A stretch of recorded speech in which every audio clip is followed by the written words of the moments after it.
Бәріңізге қайырлы күн. Бүгін сіздермен өте шып-шымсақ болып шығатын пирожкилердің рецептісімен бөлісетін боламын.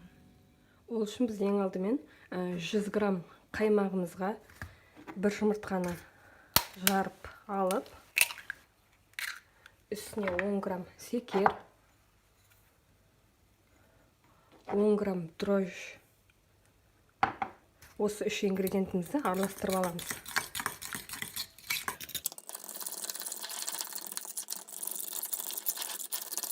Келесі кезекте ұнымызға тұзымызды салып, осылай уатылған сары майымызды қолымыздың көмегімен жақсылап уатып аламыз.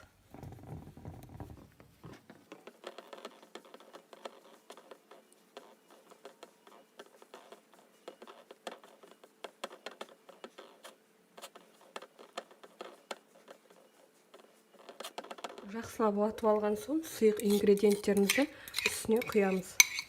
Содан соң жабыспайтындай өте жұмсақ қамыр илейміз.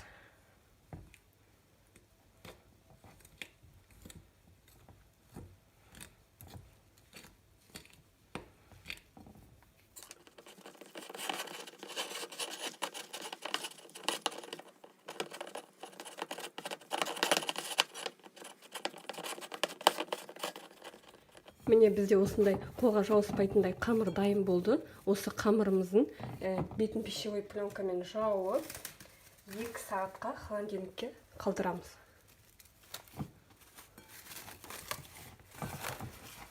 2 сағат көлемінде уақыт өтті. Біз пирожкимізді жасау үшін бірінші қамырымызды бірнеше бөліктерге бөліп шығамыз.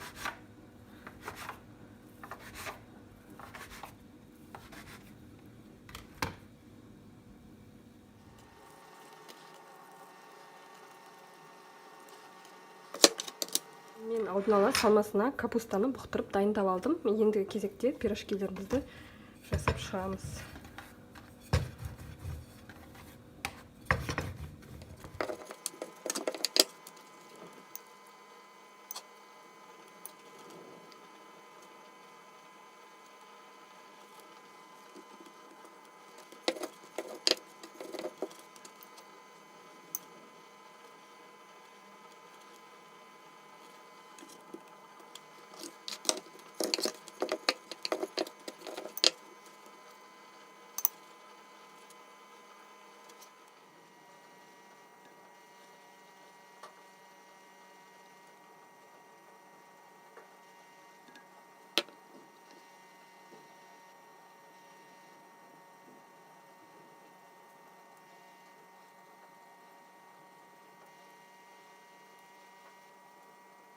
Дайын болған пирожкилерімізді 180 градусқа 20-25 минутқа қызып тұрған пешке пісіріп аламыз.